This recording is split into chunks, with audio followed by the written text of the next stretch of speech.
What's up and welcome to the No One Is Watching podcast, where we explore high-performing teams and individuals, dig deep to find out what makes them tick. Whether it's in sports, business, the military, or everyday life, this show highlights the DNA shared by elite performers, the process through which they leverage that talent, and ultimately, it helps you apply those lessons to your own life, business, or team. Johnny, thanks for taking the time today, man. I'm excited to catch up with you a little bit.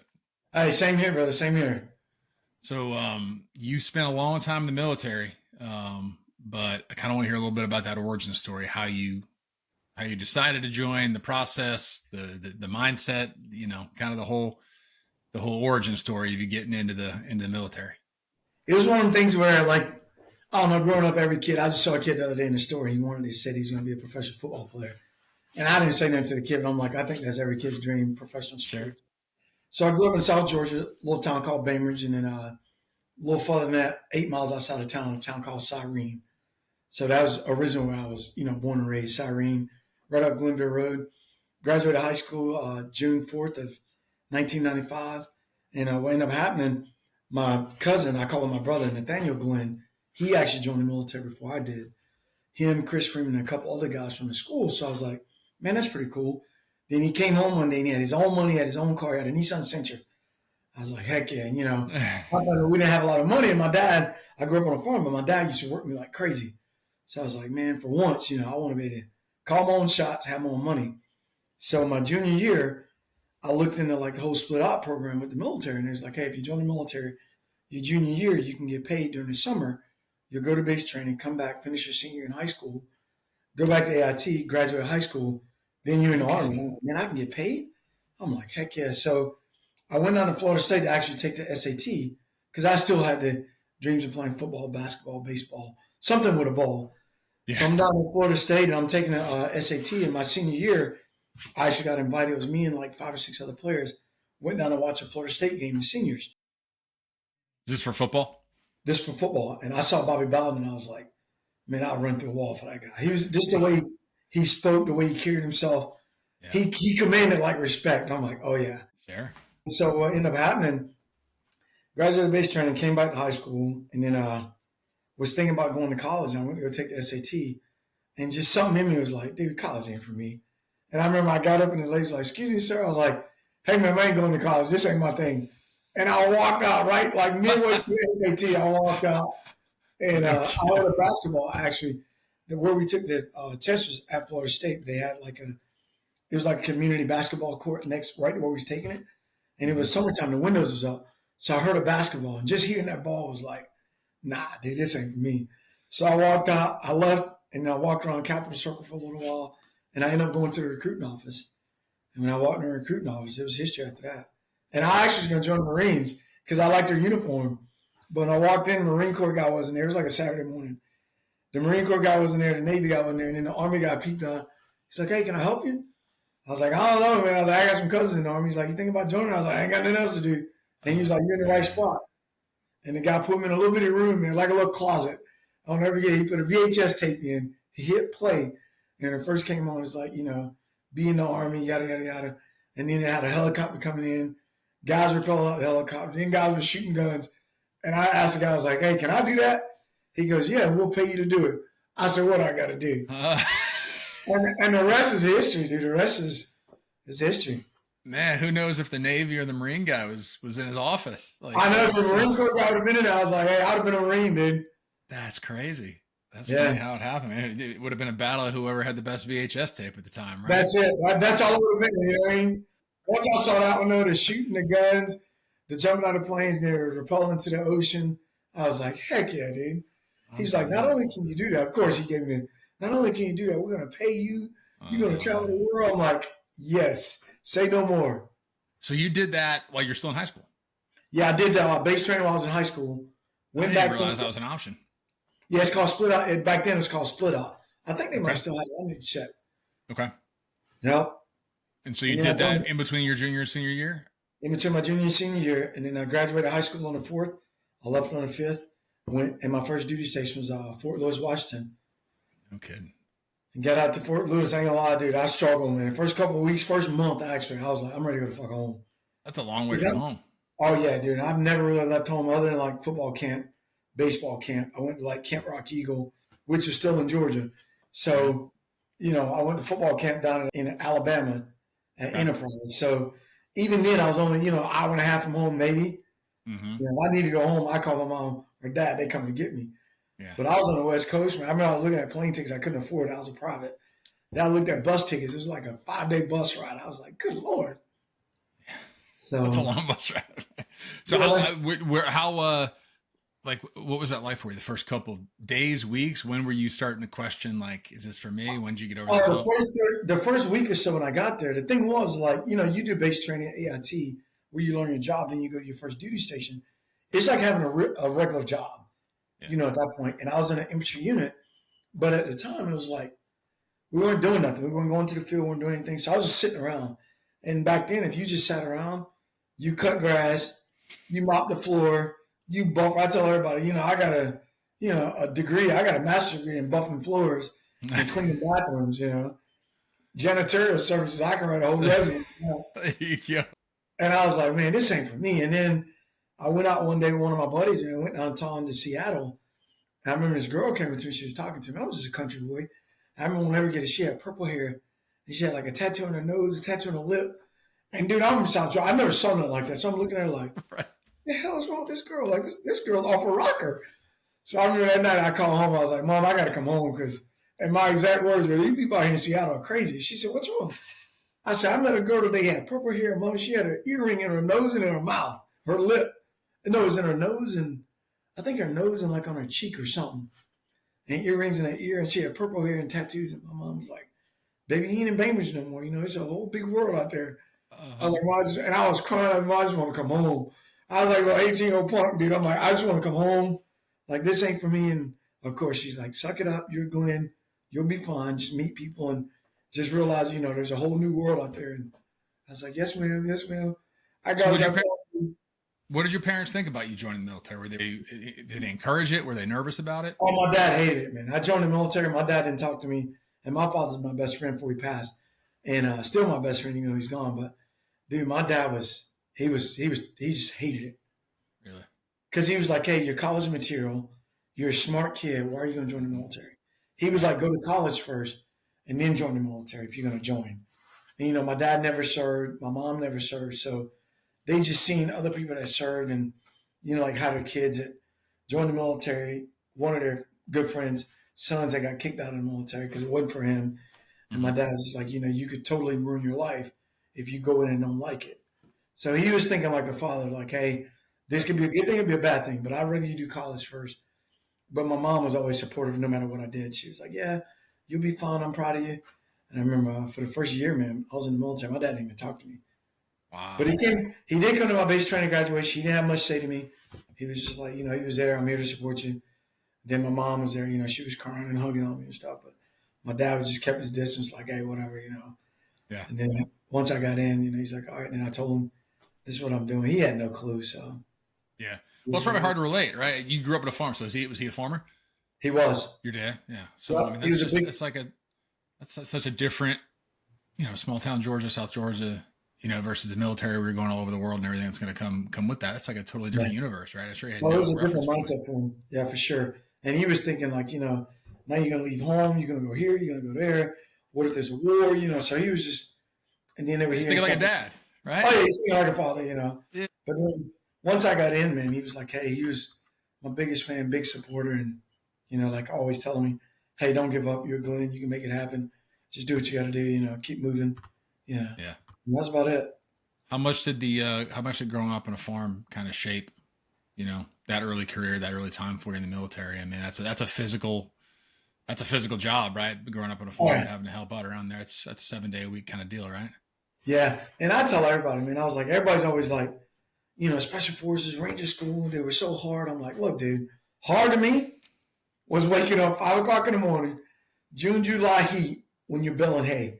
And we're throwing 80, 120 pound little square bales of hay. And dude, I'm 10, 11, 12 years old. I remember having to lift them with my thigh and roll them up on the flatbed trailer, hoping that the wheel didn't hit you. And my dad, my cousin, I call him my brother, none of them gave me no slack, dude. It's like, and all my cousins were bigger and stronger at the time. They're like, hey, suck it up, you make it happen. So, you working sun up, sun down. I remember my mom would bring us food to the field. And, bro, I'd see her coming. I'd be like, thank God. Because I knew we were going to get a little break. We were going to eat, get a little break, and it was right back to work. And I'm like, dude, so the military for me, I'm not saying it wasn't hard, but it wasn't hard, if that makes sense. Like, it wasn't the physical aspect. I've always been physically fit. So the physical aspect of the military was kind of easy for me. Only thing I really couldn't do was run at the time because I never ran 2 miles. It was always 40-yard sprint or 100-yard sprint, and that was it. Yep. So the distance I had to work on, but other than that, the physical part, I remember going to base training, dude. I think I loved base training. I was doing 100 sit-ups. I was doing 90-something push-ups. No, I was doing, 90-something push-ups, 100-something sit-ups. And the run was the only thing that really kind of slowed me down. But other than that, the military itself was never hard for me. But because I grew up on that farm, and I got a little farm in North Carolina, and it's physical work. So you come across these dudes, and I would see it in baseball a little bit, but just that country strong, man, it's different. Yeah. It's like they may not even look strong, and then you just see what they can do, and you're like, whoa, where'd that come from? It's just different. That's just like my brother. As a matter of fact, one of the runners on our team, Miss Mary, got some shirts that said "built different," and I tell people, country people are just. Dude, my little brother, and Jeffrey's a pretty big boy, but I never seen nobody as strong as Jeffrey's. Like, dude, he's just so strong. Like, Jeffrey could pick up a truck if he wanted to. And it's like, where does that come from? But if you set him on a bench, I mean, the first time he was growing up, they put him on a bench, and 135 pounds almost killed him. Because he didn't understand. He was like, wham, and hit his chest. The technique and all that, The technique, but once he learned the technique in a week, he went from like 135 to 200 to 250, 275 to 315. Like, good Lord, but then he learned the technique. All right, these are the muscles I'm using. Yeah. But yeah, when you're growing up on a farm, dude, you're always, I tell people all the time, people are like, man, CrossFit. I said, CrossFit didn't just get invented. But dude, I've been doing CrossFit for my whole life. I remember flipping tires when I was a kid. My dad would be like, hey, we'll change the tractor tire. And what we would do, because if it's flat, you would jack it up, take it off, then you would roll it where you had to take it out of the field, and you would just flip it. Yeah. I was like, dude, I've been flipping tires for 50 years. CrossFit didn't just get started. With a goal in mind. I'm not just flipping it to flip it. I'm not flipping it. Right. I'm going to get in that truck, so I'm going to go get this tire fix. And then we would carry fuel cans, 5-gallon buckets with feed in them. I'm like, dude, so when I went to Special Forces selection, a lot of the events were almost like country events. So it's like, man, I got this, so it's pretty good. Yeah, it's interesting, man. I've seen these things online, kind of the same deal where you get these bodybuilders and then you get like these construction workers, right? And they do like this grip strength thing or whatever, some test, right? Yeah. And these guys are huge. I mean, they're massive bodybuilders, right? And then these construction guys, they're big. Don't get me wrong, they're these big burly dudes, but the strength is just different. They just destroy them. It's like it's not even close because they do it every single day with a different intent, right? It's not for not for looks or to build the muscle. It's because it's part of my job, right? But it does build a muscle. That's like I tell people. Oh, yeah. 2 of the best athletes I've ever seen in my life. Their name was Ron and Donald, and they were sharecroppers, and they would come up from Florida, and they would stay, like my dad would rent out a house or something to them. We rent out like a trailer or something to them, and they would stay on our property, but they would work down the road on a place called Collar Hope Farms, and they would pick corn. They would pick corn and vegetables and stuff on this big farm. And dude, these kids were the ripped kids I ever seen in my life. I had to be 12, 13 years old, and they were literally 17, 18 years old. And dude, when I say bodybuilders had nothing on them, bro, there was no fat on these kids nowhere. And when I say we're fast, we would race them. My dad would race them in like his F-100 pickup truck. And 100 yards, he couldn't beat them. And they were probably 6 foot, 6'1". Mm-hmm. They were every bit of 220, 230. Not an ounce of fat. Wow. Not an ounce of fat, dude. But they pick corn and they lift bags all day long. That's all they did. Yeah. Yeah. So, I believe it. Yeah, but seeing guys like that was just unreal, man. Well, so you had that foundation getting in the military, right? And then you make it through basic training, right? Obviously, some people don't. Right. But once you get into, you have that minimum fitness standard that you got to sort of maintain. Tell me about the transition from the Army into Special Forces and how that transpired for you. Oh, no, that was totally different. And that's funny how that worked out was I was actually in my unit, and I've always been a confident person. Like I tell people all the time, I've never been cocky because I'm humble, because that's how my parents raised me. But I've always been confident. Like, all right, your skills against mine, I'm going to win. That's the way I think. No matter how big you are, I'm not going to bet against myself. That's my dad always told me, you never bet against yourself. So what ended up happening was in base training, I was a big smiler, dude. And, guys would talk trash. I'm like, whatever, dude. I was an athlete. So this just comes easy to me. And I remember one time when I first got to my first duty station in Fort Lewis, I was looking at a post on the wall and it had a Green Beret. And it says, do you have what it takes? The Green Beret and a phone number. And I'm just a private dude. I'm 18 years old, maybe 19. And I'm just staring at that picture like this, just staring at it. Do you have what it takes? And my commander steps out. His name was Jeffrey Butler. And I've been trying to find him. Great commander, dude. I'm a phenomenal guy. And he looks at me and he goes, Private Glenn, you think you have what it takes? And without a beat, dude, I went like trying to look at the post and I look over at him. I go, sir, I don't even know what the hell it is, but I know I got it. And he looks at me, he goes, I bet you do. And he wasn't a short guy, but he was a little shorter than I am. And I'm like 5'10", 5'9", 5'10". He's probably about 5'8", 5'9". And he goes, I bet you do. And he goes back in his office. And then he steps back out and I'm still staring at his poster. He says, why don't you go talk to those guys? Call them. I said, roger that, sir. So I got the number and I called him up. And when I called him up, the recruiter told me to come see him. So I went to go see a recruiter. And when I came into SF, you had to be the rank of E4 or you had to be the rank of E4 and I think 2 or 3 years in the Army, one of the two. And so when I went over to talk to him, I was still an E3, a private. So he told me, he's like, hey, when you make E4, come back and talk to me. So I went back and I told my commander, dude, and I was like, hey, sir, the guy told me I had to be an E4 to come to SF or to go to selection. He said, I'll tell you what, Private Glenn, before I leave here, you will be an E4. I go, roger that, sir. And, dude, it wasn't a month, man. He got, like, orders to go to the Pentagon, I think it was. And so he got orders to the Pentagon. So his tour at the time actually got cut short, if I'm not mistaken. And sure as crap, man, he promoted me with a waiver. I think I had 16 months in the Army or maybe 18 months in the Army, and he promoted me with a waiver to E4. One of my buddies knocked on my door one day. He's like, hey, wake up, put a uniform on. I was like, all right, cool. And I love the Army. So, dude, in my closet, I had 8 or 9 uniforms, 4 or 5 shine boots. Like, my stuff would always look good, you know what I mean? Mm-hmm. So I threw on the uniform, walked downstairs, had my PC on, my patrol cap on, went down there. What are we doing? And my platoon sergeant at the time goes, hey, man, you get promoted. I was like, really? He's like, yeah. I was like, oh, crap. So I go standing formation, man. He promoted me to E4. He shook my hand. He hugged me, and he said, hey, well-deserved. And he goes, I held up my end of the bargain. I'll hold up yours.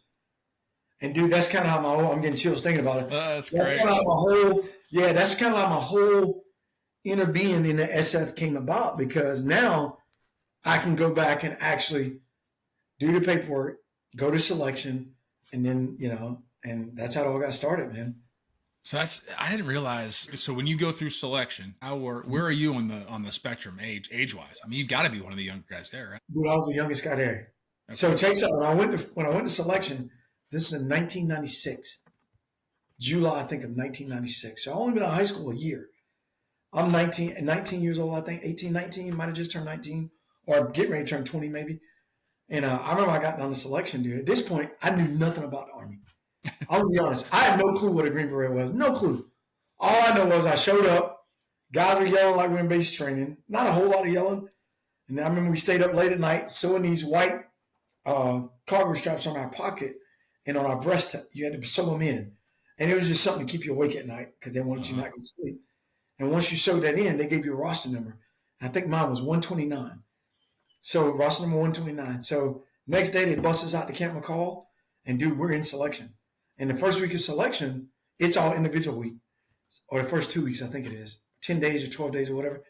You're walking every day with a 60-pound ruck on, and you're walking 20, 30 miles a day. You just walking. So roughly how many people are in that selection class? I started with my selection class, 400 people. 400. Oh, wow. We graduated with 72. Out of those 72, 10 of us was non-selects.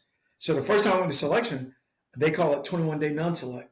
So I was a 21-day non-select. I had to go before a board, and they said, hey, great times. You're in great physical condition. It was me and another guy. I called him the Terminator. He's a big white guy, dude. He was like 6'3", 6'4". He was a beast, bro. Because I know I was in great shape. We'd be working, man, and I would hear footsteps. I look behind me. I go, there he goes, man. And he had long legs, so I couldn't keep up with him. Right. And I was like, God, I don't even know this guy, but I hate him. He was like roster number 206 or something like that. I did not like that guy because I hated losing. Right. He'd always beat me by like 10 yards, 10 yards. But then on the runs, I would get him. Okay. So turned out he ended up being an officer. I never did get his name. He was an officer, and I was just low E4. While I was a 21-day non-select, when I went for the board, what they told me was, you're young and you need to go back and get more experience. So I was like, okay, cool. So for me, I was fine, dude. I was like, man, I just went through, that was some pretty good training. Because that's all I was looking for since I've been in the Army. Like, I want to do some training. Was this at like the end? You made it all the way through and they told you this? I made it all the way through. So you can go all the way through and you were 21-day non-select. But the beauty of it was I was 21-day non-select with the return. It had a return status. So I could come back. Some people get NTR, which is never to return. Oh, okay. So all my tests were good. Everything, my psyche evals was good. My test was good. My physical fitness was good. But they said I needed more experience, which that's a whole nother story because I've talked to people that be like, I've never been a racist in my life. And they're like, if you look at SF back in the day, there wasn't many blacks in SF at all. And so a lot of people are like, oh, this is probably why you didn't get selected. I'm like, all right, dude, whatever. All I know, they told me to come back. And when I went through selection, you got 45-day, they call it convalescent leave. It's almost like maternity leave. Okay. So you're supposed to go back after those 30 days of working your body. They give you 45 days to let your body heal. Dude, I went to the next class. I went to like the next class like 2 months later. And then I went all the way through the thing again. And I had to go back for the board again. And they go, the commander that was in there, he goes, hey, didn't we tell you to go back and get some experience? And I look around and I go, I did, sir. I went back and I got like 62 days worth. I wasn't trying to be funny, dude. I was dead serious. And I'm just staring at the guy. You know, my dad always taught me look a man in the eyes. So I'm staring. I'm like, I did, sir. I got about 62 days worth. And I'm staring at this guy right in the eyes, dude. And he's like, okay, you want this? I was like, yes, sir. And I won't ever get it, dude. He says, you want it? You got it. He stamped my paperwork approved. And I was like, he stamped it just like that. He's like, wham, he hit the table. He slid it down the table, dude, my packet down the table. And he's like, you're dismissed. And I saluted. I was like, roger that. Thank you, sir. And I walked out. And the guy's like, what happened? I was like, he approved my packet. And one of the guys like, man, that's awesome. Do you know what you're going to do? I was like, I don't have a clue. Then I still, to that day, and now I got selected to go to selection. Didn't have a clue what a Green Beret was. All I knew was the movie, the Green Beret movie, and Rambo. That's all I knew, dude, because I love Rambo growing up as a kid because he was John J. Rambo and I was John J. Glenn. So I knew he was bad. I knew he went through this little town where, you know, the cop picked on him. That's all I knew. He's a Green Beret. He could live off the land, you know, and he was cool. Sometimes what you don't know is just as powerful, right? Like, it was, dude. And I still didn't figure out what a Green Beret was until, like, honestly, dude, like, I was halfway through the Q course, you know, going to the Q course where you learn your job and you learn your language and then you go to the group. Hell, I was halfway through that before I actually started learning what a Green Beret was because you get class and stuff and you learn all the core missions like foreign internal affairs, FID, DA, you know, counterinsurgency, you know, stuff like that right there. You start learning like, all right, we can do personnel recovery. We can do all these things. And I'm like, holy shit, I'm going to learn all these things. This is pretty cool. But I had no idea what a Green Beret was. That's amazing to me because I feel like, you know, I don't have any experience in the military, right? Or real inside perspective on it, but you would think people going through that process, right? They have a goal. They know what they're getting into. They know what it's all about. They know what they do. Yeah. Was it hearing you retell the story? And you get an athletic background, so you can lean on this. But it sounds almost like it's just a general recruiting. They're just looking for athletes, right? They're looking for somebody that has just looking for the physical ability, obviously, but then they get the psyche, the character and the psyche and all that. So it's just sort of the whole person, and then they can put you in the spot that they feel like you can succeed in. Is that that's exactly what you hit it right on the head, bro. Because what they do is that's exactly what they're looking at, and that's why I love SF as a whole because it's just a bunch of like-minded, competitive athletes. Yeah. And then once you get in that environment, well, you've been in a sports environment, you know the deal, dude. You get on the top, it's like, how do I stay here? Yeah. You got the guys that'll push harder. They're like, all right, like me. I tell people, I've always competed with me, nobody else, with me. So if I'm racing a guy, I'm actually racing myself. Like, how fast can I be? You mean he's over there? Because dude, and I used to tell guys, if I'm racing a guy in the 40, I look at him like, dude, you don't even matter, bro. Like, I'm racing myself. You just here. You know what I mean? Yep. And so that's how SF is, man. Like, you're looking for a bunch of athletes. And like you said, we take enough psyche valves where they see what your brain capacity is, how fast your brain interprets stuff, how fast can you react to stuff, and everything else they can build. Mm-hmm. But as long as you're trainable and you're athletic, everything else, dude, it's just repetition. We can build what we want if you would take the initiative to learn it. Did you notice a difference once you kind of got acclimated to the special forces? Just that your peers, right? That they were wired differently. Oh yeah, night and day difference from the regular army, dude. Like nothing against the regular army, because there's great guys in the infantry, and I work with some great guys in the infantry. Sure. But when you get to a place like anytime you get in special operations, where it's Navy SEALs, Ranger Battalion, or MARSOC, or Special Forces, JTACs, any of these guys, when you get around these guys, it's a whole different caliber because everybody there is in the top tier and probably in the top 10% of shape of regular military guys. Right. So now you're around like-minded guys that are in just as great a shape as you are. Like, I was born athletic. My mom and dad were athletic, so I never really had to work hard for athleticism in the regular army. It came easy to me. Yeah. But when I got to SF, you take a guy like Mike Sullivan, dude. You know Mike. Mike played college football. So it's like he's an athlete. Like you get a guy like Mike Sullivan that's an athlete and he's competitive, and you put him next to me, and it's like now you got two competitive guys, dude. We're just going at it like, and before you know it, you're competing. You don't even know you're competing, dude. Yep. We can be sitting there eating. No, I've seen this happen. You'll be eating spaghetti or something, right? Say we go to breakfast or we're eating breakfast. You'll look around, you're eating kind of quick. And guys like, man, why you eat so fast? Like, that's just what I eat. And then you look over, dude, before you know it, every dude in there is like, I'm not going to be lost. You know what I mean? Like, right. You're like we're racing to eat, dude. It's terrible. Yeah. But it's good and bad, though, because you never, what pisses me off is a lot of SF guys that get out, they'll retire, and they'll let themselves go because they're not around that competitive nature no more. So they're like, hey, dude, I did 20 years, and our bodies are broke. Just like you play professional sports, you know the deal. You see these guys, and guys like, how you only played for 13 years?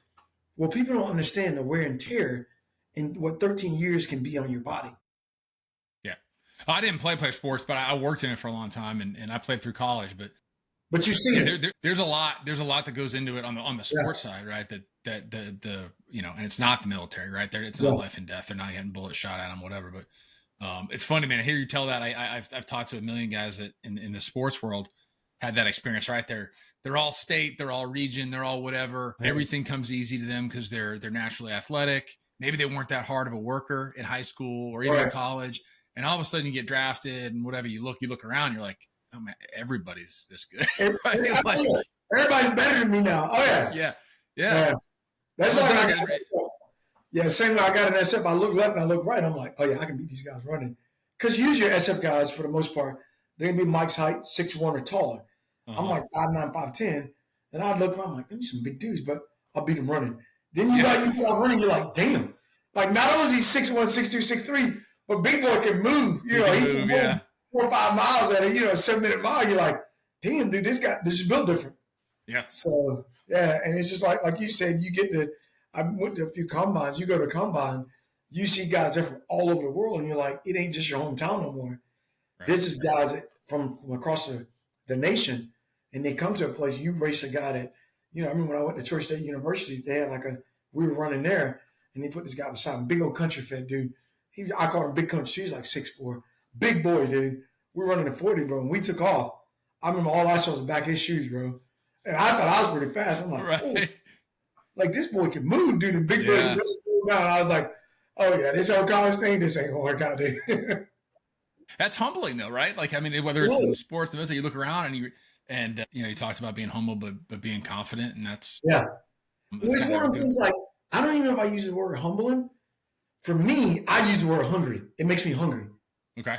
When I see a person that's bigger than me, automatically it's like, guy's bigger than me. One, he ain't gonna outdo me in nothing because he's bigger. So I'm not gonna give him the benefit of the doubt. And then when they're stronger, it makes me hungrier to want to lift harder. It makes me hungry to want to get faster because that guy's naturally bigger.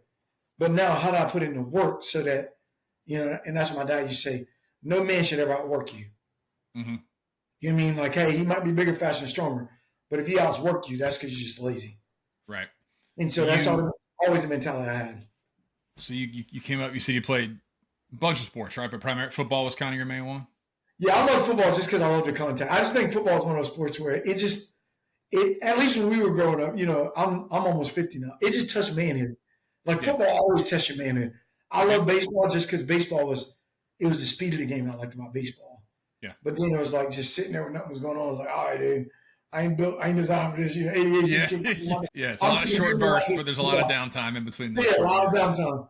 And then basketball, I like basketball because it was up and down. It was quick.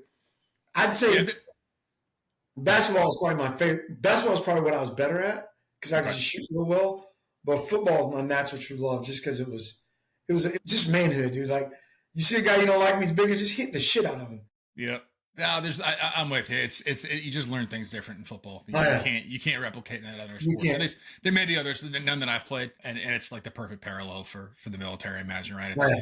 It's a big team. You know, one guy doesn't do his job, you're gonna get beat because of that one guy, right? And so, and you're in the trenches. That competitive spirit that you have of, okay, he's bigger than me, that's fine, right? Maybe you play a different position, right? Maybe you're playing, safety and this guy's playing D-line or whatever, right? Yep. So it's like, okay, I'm going to beat him in my own way. Yep. That's great as an athlete. Is that dangerous at all when you get into the military where can that competitive spirit take you too far where you're like, you kind of almost let your ego get in the way a little bit? Well, yeah, it does. It does. And I'm not going to say it's the ego thing because most of the guys I work with, they never had an ego because we're all trained the same way. Guys are just confident there. And then you'll get guys, because you got professional envy everywhere you go. So you'll get guys that come there. And I remember one time, Rusty Cotterman, he said it to me best. He said to me, some guys wasn't born with the ability you're born with, Johnny. So we have to work a little harder. Because I'd be like, hey, man, I'm not running today because I could run. Hey, dude, I'm not doing this. I'm going to go do this today. So I'd work on what I was weaker at. And he'd be like, well, some guys weren't born with that. So we got to run 5 days a week. You can get away with running once or twice a week. We can't do that. And when he told me that, it dawned on me. I was like, holy shit, he's right. You know what I mean? And so I would say that competitive nature, I'm not going to say it like, I think it pushes you to the point where, because there's always that humbling moment or that breaking point there. And I wouldn't even say it's a humbling moment. It's like you say, you look around, you look left, you look right. You know everybody's just as good as you are, dude. So you don't have to be humble there. Yeah. So, but what you don't want to do is, you don't want to ever be the last guy on the totem pole. And that happens because most of our teams are 12-man teams. So I used to always tell people, if I'm top 3 on the team, I'm doing my job. And then I would tell guys later in my career, once your double tap becomes my control pair or my control pair becomes your double tap, I'll look at stepping down. Then I'll look at retiring because now I'm not shooting as fast as I should. Because I took pride in that because I grew up hunting. I grew up a Southern country boy. So shooting and physical build of me was always like my strengths. Okay. So what was your role on the team? So when I first went into SF, I was 18 Bravo, which is, he's the weapons guy. He's the tactician on the team. So he deals with all weapons, both foreign and domestic, and he does all the tactics. So if we're going to do a raid or we're going to do an ambush or we're doing any type of movement, I'm briefing that. I'm telling the guys like, hey. So I'm curious how that works. Because you say you were always a good shot. You grew up hunting and all that. Is that something that do you pursue that? Do they pick it for you? How do you wind up? No, so when you go through selection, or once you get selected, they send you a package you fill out and you pick the group you want to go to. Okay. So, you got your different SF group, the different SF groups, and those groups are actually, they're designed to respond to anything that happened in different parts of the world, every different, country in the world. I don't know how much you know about it. Like you got 7 group, they're designed for Central and South America. So all 7 group Special Forces guys speak Spanish. And then you got 1st group, 10th group, and then you got 3rd group, which is my group. So I learned Arabic. And our area of operations is, it was, like Africa. We had Africa, we had the Caribbeans for a while, and then the stands, of course. And we shared up with 5th group, which is out of Fort Campbell. So each of these teams or each one of these groups are designed to work in every geographical location in the world, for better way to put it. Right. And then once you go to your group or you go through selection, you get selected, you go to Q course, you learn your job. So I was at 18 Bravo, which is a weapons guy. Once I learn my job, I go to language school, learn my language, and then that determines where I'm going to go as far as like what group I'm going to go to. Got it. Okay. So you can kind of self-select a little bit that this is what I'm interested in. Yeah, they give you your first 3 choices, and for the most part, all the psychological evaluation tests we take, it's crazy how those tests are so, and they've been doing it for so long. I know. They know what they're looking for. Like they knew, like, all right, this guy's either going to be a weapons guy or a demo guy or Charlie to blow shit up. Like that's me. He's either going to shoot something, he's going to blow something up. It's that simple. Yeah. And just the way my brain works too. So. Yeah, those things. I studied psychology in undergrad, so it was like I've always been inclined that way, right? But yes, the ones that are the good ones, right? Like the ones that they're using for the special forces for personality profiles and et cetera, like those are pretty dialed in. Oh, they spot on, dude. It's crazy because they told us I would talk to we had to talk to our shrinks like every 4 or 6 months we were deploying, and we were talking about the tests that they gave us, And one of the docs raised his hand. He was like, I was like, yeah, doc, I think the first question on one of my psychological vows was, do you love your mother? And I looked around the room. I'm like, the hell? I read again. I'm like, do you love your mother? Yes or no? I'm like, yes. Next question, do you love your father? I'm like, yes. And he's like, and then he just asks you like these array of crazy questions. Uh-huh. And then, 20 questions down the road, it asks you the same question. Do you love your mother? Do you love your father? I'm like, what the hell? And dude, you take this test. This test is probably 3-4 hours long. But what's crazy is I want to say it's like 1,200-1,300 questions. But and then it'll stop you. You get breaks and stuff. Yeah. But then you're getting asked the same question throughout this whole test. And you're scratching your head like, dude, this is – and you're taking this test after probably 2 or 3 days of lack of sleep. Yep. So sleep deprivation, you haven't really eaten, and now you're taking a psychological evaluation. It's like, but they're trying to see how can you key in, how can your brain focus when you're tired, because that's the environment you're probably gonna be put in. Right. And they want to know, like, how does this guy focus when he hasn't eaten in 2 days and he hasn't slept in a day and a half, 2 days? So. Yeah. So that's a whole different animal compared to, being an athlete, right? You're obviously you're physically gifted. You had natural gifts as an athlete. That only takes you so far, right? That does. That's a fact. So then it's the training and it's the mental fortitude to be able to kind of persevere through these things, and obviously the training of sort of the techniques that you learn. But did you have a moment of you're a confident dude, but did you have a moment of self-doubt or like any sort of crucible moments where you're like, man, this is just different from anything I've experienced? I would say like selection and Q course, not really, just because I was in great shape. I was still young. Mm-hmm. So my body recovered faster from day to day. In all those schools, even like when I went to range school, those schools are designed sleep deprivation, starvation, and then we're just going to move you where you burn more calories. Mm-hmm. So I've reached points like in my career, not like the physical aspect, because I've always been physically fit. Yeah. But I would say, I think every operator at some point, you reach that mental aspect, like, not really if can you do it or self-doubt, but it's more like, is it worth it? You know what I mean? Like I've been deployed where you lose a guy or a guy gets killed or a guy gets hurt or you get shot or, like I got blown up a few times where you're sitting in the hospital. And I'm not going to say it's self-doubt. It's more like have what you've done is worthy of what you're fighting for, especially like when you see the things that are going on in our country now. Mm-hmm. It's like, damn, dude, like I gave 23 years of my life to the military, 21 years of that to special forces. And I've been shot once. I've been blown up 5 times. I got injuries I have for the rest of my life. I'm like, is it worth it? Or if you lose a buddy, he'll never raise his kids or never go to his kids' graduation. And here it is, we're fighting over, whether or not we should kneel during the national anthem. I'm like, dude, is it worth it? It's like what are we fighting for? We got the best nation in the world, best country in the world. Like, what are we doing? The things that we fight for, the things we argue with. So I like to call them come to Jesus moments. I've had a couple of those, dude, where you're deployed and I might miss Christmas or I miss Thanksgiving or I miss my son or my daughter's birthday, or you miss a special play they're in, or my son's got a special baseball game going on, or my daughters are doing something dance, and I'm halfway across the world trying to keep it safe, and you're like, man, is it worth this, And you get those moments, man, and that's when you question it, for a little while, and then the next day something happened, you're like, oh, I love this crap, it's like. Yeah.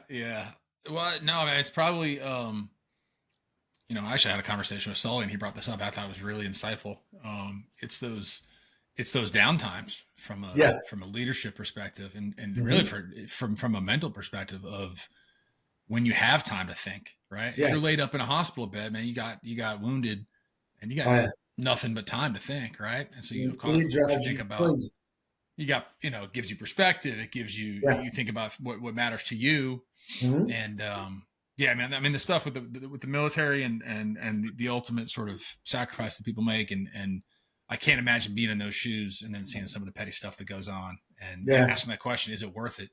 Cause not just the physical toll that you've taken and the things that you've given your country, but the personal sacrifices mm-hmm. you've been away from your family and all this other stuff that, I mean, I don't care who you are, that can, you push that envelope far enough, it can break anybody.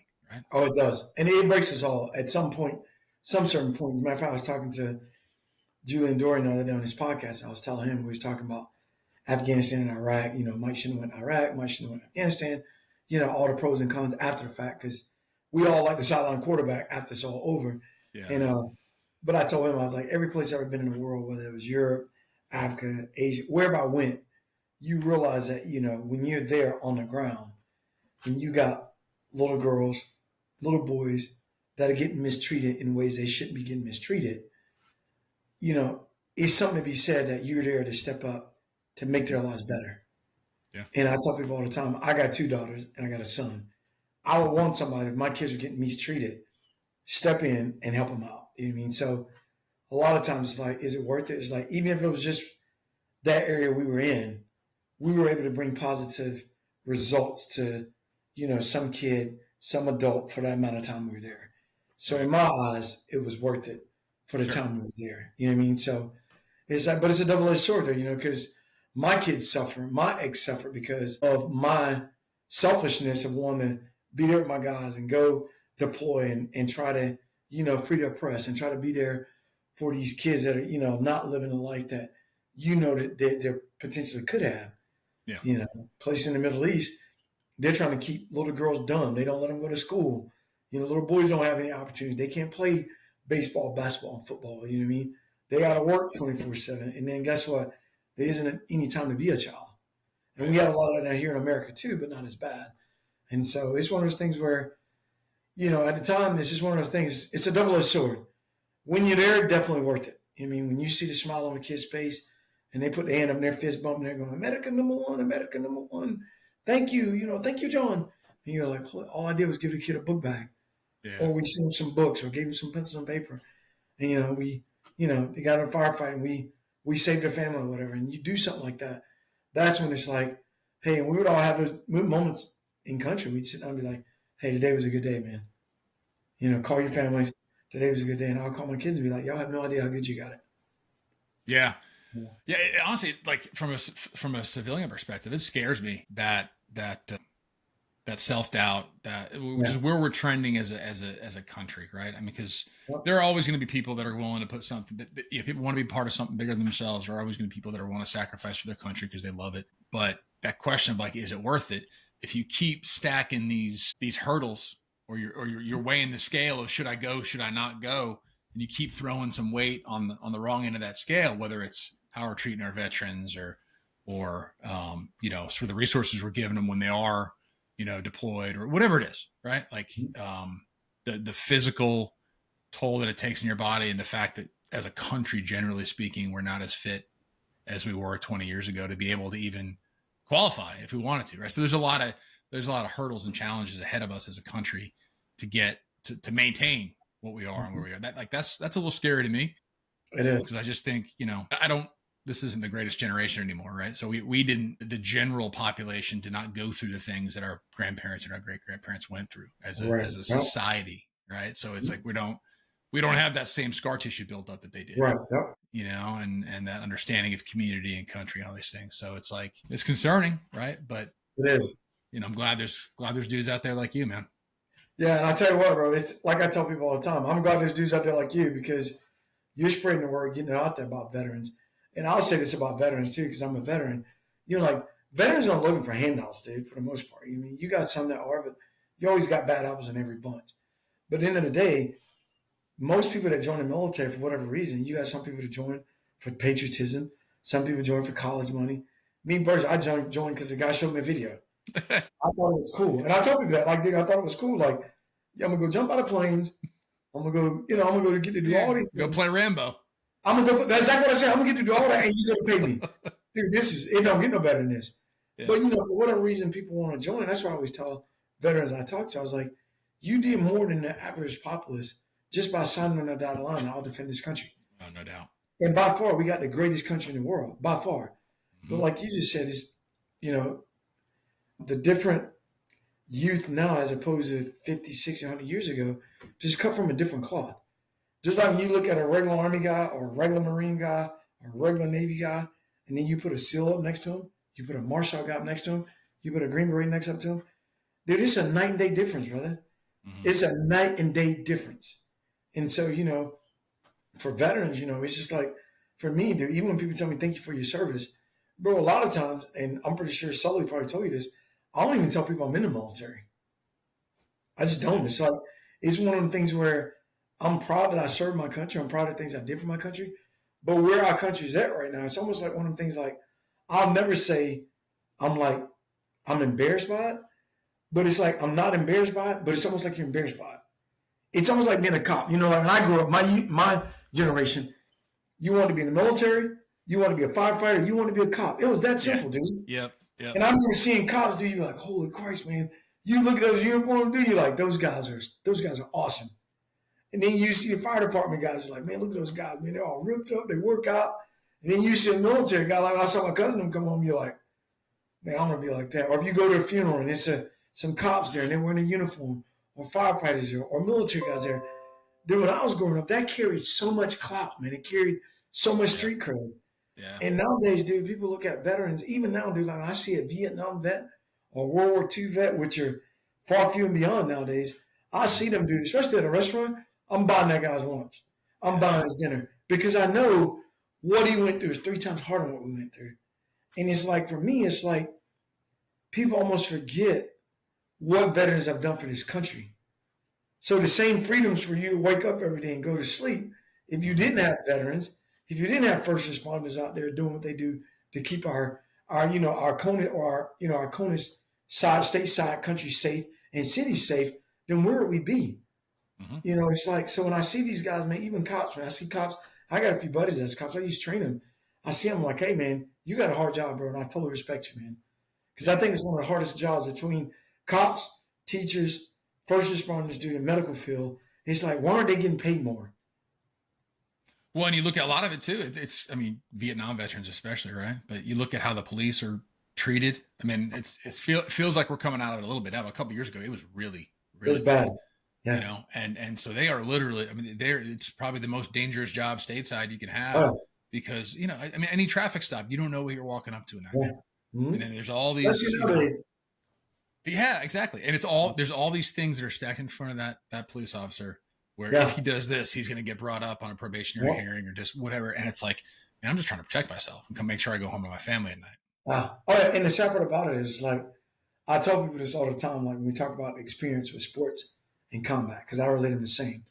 And this is what I told a lady one time when I was working with her son. He was like 14 years old. And she asked me, hey, Johnny, you know, he wants to go to a D1 school. And I told her, I was like, if I was him, I'd start at a JUCO, go to a D3 school, and maybe make it a D2. And she's like, you don't think you can go to D1? It's like, nah, because the speed of the game, it doesn't come to him like it should. And he's 13, 14 years old. She was like, how can you tell that? I go, because I was an athlete. I go, it's just like combat. The speed of combat, people would think it's fast. Your first 1 or 2 firefights, yes, it is. After that, it's like that fastball coming, dude. Like I tell people, like Albert Pujols, one of the best hitters in baseball. You want to know why? Because the baseball never moved fast to him. Right. It was always moving at the speed he knew he could hit it. Yep. I was like, when you get to that level, everything moves at a speed where you know you can control. Like you're controlling, and this is what I used to ask athletes: can you control time? People are like, you get yeses and you get nos. I was like, a great athlete, you can't control it, but you're. It's almost like you are, because he knows how fast his hands is. He's like, you can't throw a 100-mile fastball by me. Right. It's not fast enough because my hands, everything I see, you're a 100-mile-an-hour fastball, even though it's saying 100 miles an hour. It's only moving 60 miles to me. Yeah, well, that's the fun part about baseball, right? Like that's, I mean, I'm admittedly biased, right? And I'll nerd out on it, but like all that stuff that happens in between the action, right? Oh, yeah. Where the hitter knows what he can do. Mm-hmm. He knows what he's capable of. He knows what the pitcher can do because he studied that, right? And so it's that cat and mouse game of like, I may give up a pitch here or there, or I may take a step back in the batter's box because I'm just trying to get him to throw that one pitch that I know I'm going to tattoo it, right? Like that stuff. It's fun to see it, especially when you're dealing with the best of the best and guys that have those gifts. And yeah, you're right though. I mean, you see it in that's the same thing, right? I want to go D1. I'm like always, why? Yeah. To say you went D1, or do you want to play against the best competition? Do you want to go play pro ball? Do you just want to play? Because you can go play D2, D3, JUCO, whatever, right? So it's always like the why behind what you're doing. And why you want to do it. Yeah, okay. I went and played in the SEC. Okay, congratulations, that's great. But like, why? Why exactly? You know? And that's the thing with veterans nowadays is that, you know, I look at the Vietnam era. You had a purpose. I look when the war first started. I tell people all the time, we need a September 11th, not on that same scale. I know people are going to bash me for saying this, but we need something to bring our country back to like homeostasis, back to the baseline of like treat people how you want to be treated and just be a good human being. Period. Yeah. Yeah. When September 11th happened, dude, we didn't see color. I didn't care what color nobody was. I didn't care where you were from. I don't care what flag you fly, whatever, dude. I don't care what, 3-letter freaking No, 100%. alphabets you are today. You can be LBTQ, you can be ABC, you can be EFG. When we got hit in our mouth, we all came together right then. And all we want to do is get retribution for the people and the victims that got killed in the World Trade Center, period. And, and we can never replace that. So I'm sending condolences out to all the family members from the World Trade Center. Like, hey, my condolences and my prayers with that family because those lives were ended way too early. For what reason? You mean? But that was a one time where there's a couple of times in history, but if you look at it, it's always something in history that's tragic that always brings us together. Yeah. Well, it rattles you out of that homeostasis that you were talking about, right? It rattles you out of that comfort zone. That's it. Makes you realize what's important. And it's like we saw pure evil, and it hit us in the mouth. And yeah, I mean, it was obviously you wish it never had happened. Right. But those days after, seeing some of those things, I tied it back to baseball and how, that first baseball game back in New York City and, the postseason and all just like the healing, right? The healing that happened because of it. Because you're right. It was like nothing else mattered. It was just we're all Americans. And, it showed other countries too that, and I tell people this all the time. My dad used to say this, you might get knocked down, but get up. Mm-hmm. And they knocked us down. They did. They knocked us they knocked us down, knocked us back, whatever you want to call it. They did. They hit us right square in the mouth, right on the chin. It was over. But we didn't stay down. Right. Not only we got back up, we're going to build something bigger. And we're going to come to your backyard. Now we're going to bring the fight to your backyard. And we're going to live there. And we're going to do what we want to do to make your country better now. And so, and we did all those things. But it's like, how do we live like that every day without having something like that happen? Yeah, exactly. Exactly. Why do you need that horrible thing to kind of like jar you out of your That's day-to-day? And you shouldn't have that. You shouldn't need that. Just like I tell people all the time, people are like, oh, Johnny, I'll watch your podcast. You motivate me. Dude, I stop them right there. I say, stop right there. I don't ever want to motivate you. If I motivate you, don't watch nothing else alone. I said, but if I inspire you, you'll keep driving on. I give motivations like a diet. You start a diet plan. You're like, oh, I'm motivated to be on this diet. You lose 10 pounds, you're great, you're golden. After 30 days, you still like 190, and you don't get under 190. You're like, man, screw that diet, man. I ain't lost no more weight. That's crap. But if you believe in what you're doing and you inspire, you will stay on that diet till you break 180, and then whatever weight you want to get at. So I tell people all the time, I ain't trying to motivate nobody, man. But if I can inspire you to do something, then let's do it. Yeah, I mean, look, it's like the our grandparents' generations of things that they went through, and it's like I think about this a lot. But thankfully, my wife's grandfather's still alive in his mid-90s, and when that generation is gone, man, we just lose something out of our society that you cannot replace. No, and they just saw so many things that shaped the world, right? And you can't manufacture that kind of perspective on things. It's not all right? They've got their own flaws, like every generation, right? And viewpoints that aren't perfect, right? But like I just remember I saw this thing on social media years ago, and it was like, at my age, my grandfather had fought in 2 wars, built a business, and started a family. I just can't get this Nutella off my iPhone right now, right? Like it's just the contrast between like today and then, and just like the things you have to go through, right? Yeah. And the military is so good at this. You talked about it with your training, right? And sports tries to do it, but it's hard because you can't really manufacture adversity in sports, right? I mean, you can, you keep amping, you keep turning up the pitching machine, right? It gets faster. Eventually they're going to get one by you, right? But that's different. The first time you got blown up, you're like, oh, whoa, okay, right? Like that's real adversity. That's real life and death. And I feel like a lot of, whether it's and I do some of this stuff. So it's, you kind of manufacture adversity, whether it's taking ice baths in the morning, or you're, getting up at 4:30 in the morning to go work out, for whatever, just making things a little bit harder than maybe they need to be.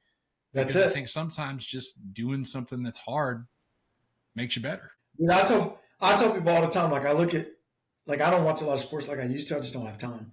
And I was watching Deion Sanders, because I don't watch no news, TV or whatever. but I got Netflix and I got Hulu and I think whatever the other one is, Vid Prime. But I was watching Deion Sanders' Prime show, and I was watching it. And I was like, man, he's doing pretty good with those kids. And I always liked Deion when I was growing up because he would talk trash and he'd back it up. He put work in, he's back it up. Yeah. Well, what I was getting at is when you was talking about adversity, I look at all these colleges, right? And I'm like, dude, I wish the worst college out there would hire me and give me 3 months and watch my team. Because I'll put them through adversity. And the sad part about it is I wouldn't put them through adversity on the football field, on the baseball diamond, on the soccer field, on the basketball court. It's outside of that. You know how to do that. That's your comfort zone. And I'm like, dude, that's like I work with some schools. Like I've done some stuff with NC State. I've done some stuff Fayetteville State University, North Carolina State. I've done stuff with their basketball team, their football team, baseball teams. And I'll talk to the players and I'll talk to them and I'll tell the coaches like, hey, if you want me to work with your kids, they're like, yeah, Johnny, can you come to the gym tomorrow? I'm like, no, if I want to work with them, hey, bring them to the farm tomorrow. Bring them out to the fucking range tomorrow. And this is what we're going to do. And he's like, to the range? I'm like, yeah. Hey, you kids ever shot a gun? Nope. Okay, cool. That's even better. Now I want to get you out of your comfort zone so I can see when you're out of that comfort zone, and I like to call it when the hair is standing up on the back of your neck. Yep. When you're taking a shot and you got me yelling in your ear and you never shot that gun before, I want to see how your body reacts. Because now I can give you the counterbalance of how do I bring that back down? How do I swing at that? I know for a fact I'm 3-1 right now. I know I got a fastball coming. How do I bring that down before that ball's even pitched? Mm-hmm. Now I'm going to teach you how to bring that down a lot faster. It's just like combat. And it's like these teams are taking these players. They're like, dude, we got the best players, but we can't win a championship because you haven't put them through adversity. Yep. So when they walk out on that field, on that court, and they got 100,000 people yelling, they're like, holy shit, dude. Yeah, now what do I do? Now what do I do? I've been here, but I haven't been here. Yeah. Dude, you're preaching to the choir. We did some stuff with the Braves. It was exactly that. There wasn't a ball, a bat, or a glove in sight, and it was all about getting them uncomfortable because you can't wait until the winning streak's in the line or the championship's in the line or 50,000 people are in the stands looking at you to fail for the first time. Right? Exactly. Like, okay, now how do I bounce back? So yeah, you put a basketball player in a gym. You can only make him so uncomfortable. He's seen that. He's seen all of that before. But you get him out on a farm or a gun range. It's like, wait a second. Oh, my goodness. What's going on? It's different. And then I think that if you do that too with sports, just like with the military, we do adversity in real life. Yeah. So it's like, hey, we roll in a village and we don't treat that village right on our way home, we're getting blown up. We're getting ambushed. We're getting shot at. So you work with that adversity right then and you figure out how to get it right then. And and there's times where you're sitting in a room like, God, I mean, the best place for this guy right here is probably 6 feet under. But he's a village elder. He's talking out the side of his head. He's saying he never wants little girls to go to school. And you're sitting there like, it's people like you while I'm here. So, but you gotta figure out, how do I not show that physically on the outside? Even though I'm boiling, dude, I'm boiling over like a Keurig machine, just boiling on the inside. But how do I show that? Now how do I keep my composure and walk out of here knowing that, this guy's the wrong guy right now in this area or whatever. And that's how, and that's how you teach those adversities, like, dude, if they make me, because I think I'm going to start coaching in the near future. And I can tell you right now, dude, when I start coaching, guys going to be like, man, I'm coaching football. If I'm coaching baseball, they're going to be like, man, I play baseball. We're doing most of we ain't seen a baseball all year long. Like, what are we doing? Like, Coach, we ain't did no BP. We ain't did. I'm like, you don't need that. Trust me. You don't. Because I remember on my team, dude, I remember like first year I was on, like, what I would do to get my guys uncomfortable, say like one of the guys' daughter had a birthday. I'd be like, hey, dude, tomorrow I'd go like to the little cheap party store, buy tutus. Dude, you put an SF guy in a fucking tutu, bro? Look here. They're like, you want us to do what? I'm like, dude, this guy's birthday. It's his daughter's birthday, bro. You got a bunch of SF guys running around in tutus, man, singing, dancing to Taylor Swift or Mariah Carey. You're like, what are we doing? You talking about uncomfortable, bro? It's like, dude, you're like they don't have nothing to do with that, man. Right. But now I can tell my guys what I just prepared you for was when we walk in that key leader engagement meeting, and me and you both know if we took that guy right now, it would make our area that much safe. We probably go home to our family. Now you know how to deal with that adversity. Yeah. You can sit there and look at that guy, want to do bad things to him, but you can think about the tutu, and on the inside you can laugh and be like, okay, I've done something way worse than this. Like, let's do this. Yeah. Little things like that. That's great, man. I love that stuff. And it's hard to, you guys do it in the military every day, but in the real world, it's hard to, like I said, it's hard to manufacture that. It's hard to, you don't seek out adversity. Like nobody really wants to. You do it in little doses, but nobody wants to fail. It's like. And the sad part about it is that's what makes you better, though. I know. Like, bro, when I first got to SF, this is no lie. We were training to go to Bosnia, right? And we were doing, it was called JCO, Joint Commission Observers Mission. So we were carrying pistols and we were driving Land Cruisers everywhere. So we went through this whole pistol training. And for me, I've always shot rifles, never pistols. So I remember the first time shooting a pistol, dude, it was like, holy Christ, like, it's scary. Because this explosion went off in your hand. So when I teach people to shoot pistols, I'm like, you're scared? And you get all these big guys, no, dude, I ain't scared. I'm like, I'm scared. They're like, you scared to shoot a pistol? I was like, I'm not scared because I've gotten used to it. But there's that thought in my mind. It's like holding a firecracker in your hand. You're going to flinch. Right. So I tell guys, it's not that you're afraid of it. You learn how to deal with it. Yeah. And for the first, I'd say, month, I was buying beer almost every 3 days. My ex was like, why are you getting money out of account every day? So I got to buy beer. She's like, you don't even drink. Well, we shoot for beer. And dude, I think the first probably 2 or 3 months on the team, I was the worst pistol shot. But these guys already had explained it. So I guess that's one of my humbling moments. Like, I'll be out there trying to burn it down, dude. And these guys are shooting circles around me. So what I would do is we would shoot that day. We get done shooting probably 2, 3 o'clock. On my way home, my buddy had a range. I would go stop, shoot at his house. On the weekends, I would shoot at his house. Nobody had to tell me to do that because I faced that adversity of, like, dude, I'm not the best. Like, this ain't going to work. I'm buying beer. X is getting mad at me. Yeah. Yeah, so we actually talked about this, right? Speaking about being the best shot. So I pivoted back to sports for a second. I didn't appreciate Kobe Bryant when he was alive and when he was playing, right? For what he was. I kind of always thought he was. I think we touched on this. Like, kind of thought he was a little bit of a prima donna, kind of a ball hog. Yeah. Like, I'm like, I don't know. I don't buy this guy. I don't know how tough he is. Yeah. Blah blah blah. It's kind of cocky. Yeah, something about him, like kind of a pretty boy. I just didn't know. Mm-hmm. He just wasn't my flavor. Then you saw that documentary. No, I didn't even see the documentary, but I've read some stuff and I just heard enough teammates and stories, and you're like, it's like the common thread, right? It's like guys would get in the gym at 5 a.m. to go work out, and Kobe's icing his knees. He'd been there for 2 hours already, right? Just crazy stuff. And I remember reading something somewhere about him. He got criticism. He's a ball hog, and it was kind of this deal where he goes, "Yeah, I'm going to take that shot." He goes, "I know how hard I work. I know how talented I am, and then I see how hard you work. Why? I've taken 1,000 shots more than you have this week. Why in the world am I going to give you the chance to take the game winner when we're trying to win the game?" And I'm like, you know what? He had it right. He was right. Yeah. He had it right. You said you had a similar story with a gun in your hand, didn't you? That's it, man. That's it. And I'm like, hold on, dude. Like, these cats they're putting in the work. They better shoot. I'm like, okay, hold on. So after that, I was like, you know what? And just like my situation with the gun in my hand, dude, my buddy was like, hey, we got to take the shot. One guy, he was a sniper. He was going to take the shot. I was like, no, Johnny Glenn taking that shot, dude. Same with Kobe. Like, I shoot all the time. This guy shoots. He went to the school. He's a good shot, but I shoot all the time. At the time, I have my own range. I was shooting comps, dude. I'm not letting nobody else take that shot. I'm like, Kobe, at that point, you can call me selfish, call me a ball or whatever. Johnny Glenn's going to take that shot because I know what I'm doing Saturdays and Sundays before my family even wake up, dude. I'm going to put work in. Yeah. And then I'm going out with my family on the afternoons. And you know what you're doing on Saturdays? You're sitting around, eating little Debbie's and drinking Yoo-Hoos, bro. No, I'm taking that shot, bro. I'm like Kobe on that one. And you gotta love him for you gotta love him for the work he put in. You know what I mean? Like, hey, prima donna or not, dude. And like you said, at first I was like, he can play, but and then like I started watching his videos, like, hey man, he's putting in the work. He's got the talent. Not only because it's different when you got talent and you rely on the talent than when you got talent and you put in work. Yeah, that's the fun thing to me, man. That's when you see guys that are, you're jealous, you're envious of the guys that roll out of bed and just hit 350, right? Like the guys that can just natural born hitters. But the guys that have that God-given ability and they put in the work, that's so fun to watch, man, because they're trying to eke out. It's not even another 1%. It's another 1/4%, right? Because they're already maxed out, right? So it's like, can I get just another sliver better? And you see it and I've been blessed to be around some guys that have done it, and you see it kind of in the dark when nobody's watching and there's no cameras. You're like, man, that's just fun, right? He's just grinding to get a little bit better. Same here, man.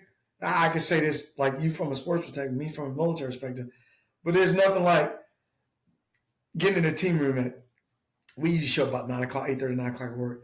there's nothing like going into work. I would go in like 6:37, get me a quick run in before the team came in. You can go do a run. And you're running, we had a place called a Matamall. You go run a Matamall, you see 2 or 3 of your teammates out there doing the same thing. Get me, you're like, yeah, that's just, you know what I mean? Yeah. Then you get back to the company, you change. Now you actually go do the workout with the team. And do this this is just like, and you just build different. And all guys aren't like that, but you'll have your Rusty Cottomans, you'll have, your Darmani Kings, you have your Will Wrights, you have your Troy Letiers, you'll have your guys that are putting that extra work, bro. And it's like, when you see that too, you see that at 6 a.m. You know when it hits the fan later in the day, you know which guy you're going to first. To help bail you out. Look here, bro. Me and Rusty used to always joke and comment about, they're shooting me, because he would always say, tell me like, Johnny, they're shooting me because I'm white. They think you're my bodyguard. I'm like, dude, shut the hell up. We would have these conversations in combat on the fire, dude, just cracking each other up. But Rusty was just like me, dude. We were always putting in that extra work, man. Phil Nordstrom, my whole team. My last team before I retired was like that, dude. That whole team, Big Mike, man. We were all DeMarne, Stacy, Will, Mike, Alan, Dick. We were always putting in that extra work, man. So it's like, if you knew something hit the fan, you knew it was to your left and right, dude. You know what I mean? It's like, hey, Mike taking that shot, so be it. Russ taking that shot, so be it. Brett taking that shot, so be it. Because everybody was trying to be better. And everybody wanted to beat everybody, dude, which always made us more closer, brought us closer, and always made us competitive. So it's just and it's such a great environment to be in, man. God, it's such a great environment. See, obviously you miss it, I'm sure, to some extent, right? I don't miss the Army. I don't miss the Army and what I see the Army coming to. Like lower and changes, dude, no matter what they say. We didn't lower standard here. Yeah, you did. You can call it what you want. Just be correct. And I've always been the type. Call it how you see it. Call a spade a spade. Mm-hmm. But don't pee on me and tell me it's raining. You know what I mean? Like, and so my biggest thing is that, I miss my guys, man. And I still talk to them all the time. I was just with Dick a couple of days ago. Me and Rusty talked quite a bit. I just talked to Rusty Webster the other day. Talked to Rusty Cotterman the other day. So I talked to the guys. DeMarne called me the other day. Alan, we talked a couple of days ago. Will, me and him talk. So all the guys, man. Troy, we talked 2 days ago. Me and Dave talked yesterday, FaceTime. So we all talk all the time. What I miss is those guys, that bond, that feeling of how safe you are. Just like I tell people, the best sleep I ever got in my life is when I was deployed, man. Because I knew I got, 9 and 11 guys to my left and right. If somebody come through that door, dude, it ain't me having to be the first guy to wake up. Yeah. Because any one of those guys wake up, they get in the business just like when I wake up. So, it's like you can sleep knowing that, but when you're home, it's your wife or ex-wife and your kids are sleeping, you got to protect them. So I'm sleeping, one eye open, not quite sleep, even though you're home, it's still like, all right, dude, because once you see that cruel world out there, and I've seen it, it's hard to turn that off. It never turns off. So. Yeah. So that environment, man, it's so hard to create, right? It's maybe it's easier in the special forces by the time you get there because they've already kind of been through the filter, the wide end of the filter, and they get down to the bottom. But, man, that's that self-regulating environment, right? Where you just, that guy's working just as hard as you, he's got his back and he's just as capable as you. You guys are the walking embodiment of the special forces, right? But it's just like that team, that culture is capable of so many amazing things because of that. And you can't create that. Even if as a leader, you can't create it because it's the team that does it, right? It's like who's to your left and who's to my right. What am I going to tolerate from them? And then what are they going to tolerate from me? Because it's my life's in their hands. And so that's got to be a hard adjustment getting out of that environment and just, and getting back into the real world, right? Because that's not the world it used to be. I mean, not to that extreme, but we used to live in a world that was a little closer to that, a little bit more communal, a little bit more watching out for your neighbors, whatever. And now it's not that. Totally different. Yeah. And it was hard. Transitioning for me was very hard because I had medical stuff going on. I had 2 cracks in my frontal lobe. My optical nerve got messed up in the IED. So a little of my peripheral vision was gone. Had a bullet in the foot. Lower back was jacked up. So it came all at fast, like, poof, like, oh man, I'm getting out.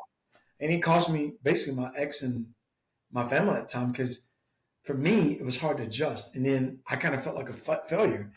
I did 23 years in the military. I didn't even do a retirement ceremony because in my eyes at the time, I felt like a failure, which I know I wasn't, but it felt like I'm letting my guys down. They're still going to deploy, and I'm getting out, dude. It's like, what is wrong with you? Like you're weak, you know. And then once I realized, you know, by that time, you know, the ex, we had kind of separated, going through the divorce, you know, I was just, and then dude, I sat down and I looked Johnny Glenn in the mirror. I was like, hey, you got to fix this.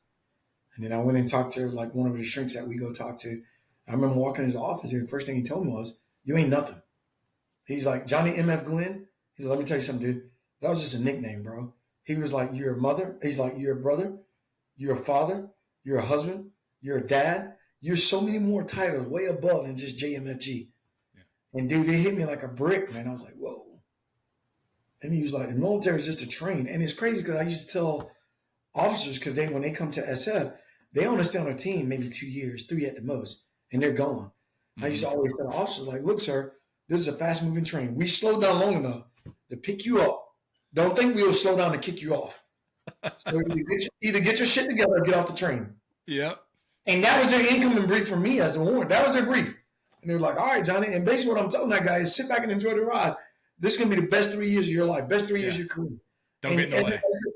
Every SF officer you talk to, they'll tell you some of the best times of their career was the 3 years on that team where you're around those guys you know got your back. You don't have to tell them, dude, I never had to tell my guys to work out. I never had to tell my guys to do the right thing because they knew that was life and death for us. Yeah. Like, so when I left that, dude, it was like, it was a big kick in the face, man, where you kind of, and not just SF, but the Army in general. You think about guys who've been in the Army, they've had a structured life for 20 plus years. And now you're getting out. Now all of a sudden, 6:30 comes around. You don't have to get up to go do PT. And you're just like, man, it's 6:30. I don't have to get up. I'm going to roll over and get some more sleep. Uh-huh. And I think that's where, in my opinion, that's why I love Team RWB. As you know, we're running Fly Across America, you know, on a veteran wellness and health. I think that's one of the things where veterans just got to do. Just got to start moving again. Because you're in the military, you were constantly moving 24/7. And then when you get home, you were constantly moving because now you had to cut the grass, you had to do this, you had to do that. And then you get to work, you're doing PT, you're doing this, you're doing that. Regardless of what your job was, you were doing something. So you could eat all day, you do what you want to do, you burn it off. Now all of a sudden you retire and you drink a little bit, you eat a little bit before you know it. That Burger King Whopper you just ate, dude, whereas you used to get a Burger King 11:30, go back to work all day. Well, you got that Whopper, now you're sitting on the couch. You should have just sat on it. Right. But that's exactly where it's going. You know, he's like, just sat on it and you rub your butt in, like, okay. Well, we just got to get veterans back and moving, man. And that's our country in a whole. Just get them moving, man. Yeah, I mean, you see it with athletes too, right? I mean, it's similar where you've got that discipline, you've got that routine, you've got that structure. And then you see the guy that comes back for the reunion for the division winning team 15 years later. And you're like, whoa. This guy used to be a leadoff hitter. What happened? You know, you can't even run out right now. Yeah, and I get it to a degree. You know, it's like and probably even more so in the military. It's like you did it and you did it at a high level, but you were being told what to do pretty much all day, every day by somebody. You know, as soon as you wake up to your point at 6:30 and nobody's telling what to do, all right, I'm gonna go back to sleep. And that's exactly what it is now, man. It's sad because people are just right now. Everybody knows our country. We're overweight. We're obese. We're just so, unhealthy right now. Yeah. And one of the reasons being is people are just not moving. Just like you mentioned with your wife's grandfather. I guarantee from sun up to sundown, that man was working. Yeah. He was moving and working. He was grazing all day long, moving and working, burning calories. By the time he got off, it wasn't Instagram. It was his Instagram was letting his eyelids rest. Yeah. Yeah. Yep. No, you're right. You're right. And it's there's just so many distractions out there for everybody now to get that dopamine hit that you used to get from exerting yourself or whatever it may be. Right now, you open your phone and start scrolling and you get a little bit. That's it. You get and then 1, 2 high. Oh yeah, there's 1, 2, 3 hours, man. And I tell people on my podcast, I say this all the time: a body in motion needs no lotion. That's right. Because I try not to be Ashley Larry, I lotion. I'm like, hey, Johnny Glenn and Walker are looking like Ashley Larry, So I tell you, hey, you got to put that lotion on. So as a matter of fact, I'm gonna go run. So I'm gonna probably put in about 2 hours a day. I'm gonna go get a run in. So I was like, hey man, you got to get it while you can, brother. All right, man. I'll let you get to your run, but I got one more question before you go, and I'm curious to hear your answer, given everything we've touched on today. But what makes a good teammate to you? There's a whole lot of things on that with a good teammate. I think my personal opinion, and I would say from my standpoint, what I do as a team leader, what I always did that makes a good teammate, I always observe my guys. So for me, a good teammate, it ain't about, it's about being there, but it's all about observations. Then you learn what makes your teammates tick. What makes your teammates drive, push that a little bit harder. Me, I've always been a family guy, always been family oriented. So guess what? And then guys on my team were family oriented. If I know for a fact that Billy's an oriented guy, a family oriented guy, and today is his wife and his 10th anniversary, first thing I'm going to ask you to do is, why the hell are you at work? It's your anniversary. Man. Go and fish your wife dinner. And guys will be like, man, you know anniversary? Dude, I know your anniversary. I know your kid's graduation date. I know you lost your virginity. Dude, I know everything about you, bro. So guess what? When you're not firing on all 8 cylinders, 9 times out of 10, I can tell you why. Because I know you, and you know me just as well. So I can look at a guy, I can look at Russ Cotton and know when he's not firing on all 8 cylinders. Hey, bro, did you take an allergy pill this morning? No, I didn't. You know I take allergy pills? Yeah, bro. How the heck you know that? Because you was talking about it one day and I heard you. And you learn that through observing. And then just being, another thing I say about being a good teammate is just be present. Because the things that matter to you, I can care less about. Things that matter to me, you might care less about. Well, you can't do what you were just talking about unless you're present, right? Unless you're paying attention. You're paying attention, being observant. And, and just like, as you know, I'm going to just send a shout out to Team Legacy RWB. I don't know if Mike tell you, we're going to run the flag across America. And it's 12 veterans, and we're trying to do it in 16, 17 days. But this is going to tie into what you just asked me about being a good teammate. Because I think I got some great teammates. But our first trip was about, 2 months, December. First time we ever met each other. So Mike Sullivan and JJ and Mike Irwin, they went through all these veteran resumes to pick 12 people to run across America. Thousands and thousands of resumes. Me and 11 other veterans, we're going to run the fly across America, right? We all know nothing about these guys. Nothing. Other than we're in the military. We're veterans. That's it. Yeah. You got Marine Corps guys. I think we got Air Force guys and then Army guys. So a bunch of veterans you put together. Only common denominator we had was military service. Mm-hmm. And so the first time going up there, of course, I'm always talking trash. Just what I do. So I'm talking trash to everybody, but I'm also observing. I'm watching people. And I'll never forget, one of the first things came out of one of the teammates' mouth was, hey, how are we going to monitor? Which I thought was awesome. Bill Savage, I'm going to send a shout out to Bill because it was smart what Bill said. And Bill said, how are we going to monitor what guys are doing for training? How are we going to hold people accountable? I looked up at him. I was sitting in the background. I looked up at him. I was like, who is that guy? Okay, this guy, he's on it. You know what I mean? And I was like, and what he was getting at was he mentioned Strava, which is an app, right? Yeah, running app. I'm an anti-technology, bro. I can care less about technology, care less about apps. And he said, well, there's this Strava app out there we can see how people training. So I raised my hand in the back and I said, hey, let me tell y'all real quick. I don't train like the average ultra runner or the average athlete. Like, hey, dude, I go out to my farm from sun up to sundown. Like, I got feed on my truck right now. I got to unload. I'm going to run 20, 50-pound bags of feed across the field, put it in the barn, back and forth on my truck.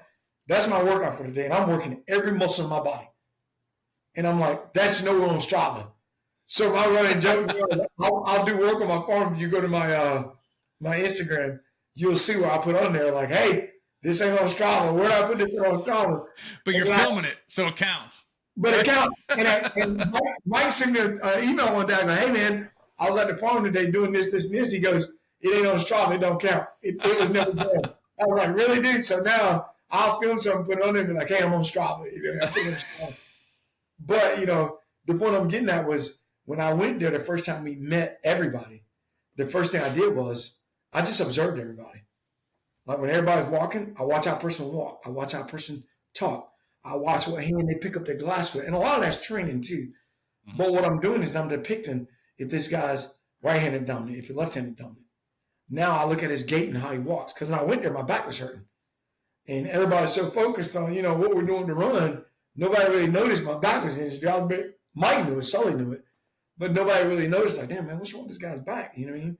And I kept asking that day, and you'll see when the documentary comes out, I kept saying that day, I was like, why are we running again? Why are we here? Why are we running? Because my back was hurting, and everybody kept looking at me like, why don't this guy want to run? But I'm like, and one of the teammates I'll never get, he asked me, he goes, dude, you don't want to run? I was like, hell no, I don't want to run. My back's hurting. I go, dude, we need to become a team in 3 months, bro. We should be going to watch movies. We should be going to bars tonight, getting in bar fights. You know, seeing who's got your back. Like, we all know he can run, dude. Why are we running here? You know what I mean? Like, we should be. You build a team doing things that you don't normally do, not doing things you're comfortable with. You know what I mean? So I was like, all right. So that was my whole thing. There, I was like, why are we running again? And Mike just looked, and Sullivan just shook his head. He's like, oh my God. Johnny Glenn, he's like, what am I going to do with this guy? That's beautiful. But in the day, it's like, I'm thinking, hey, let's build a team. And you build a team through adversity. You build a team through getting to know each other outside of your element that you're comfortable with. Yeah. You know, just like I said.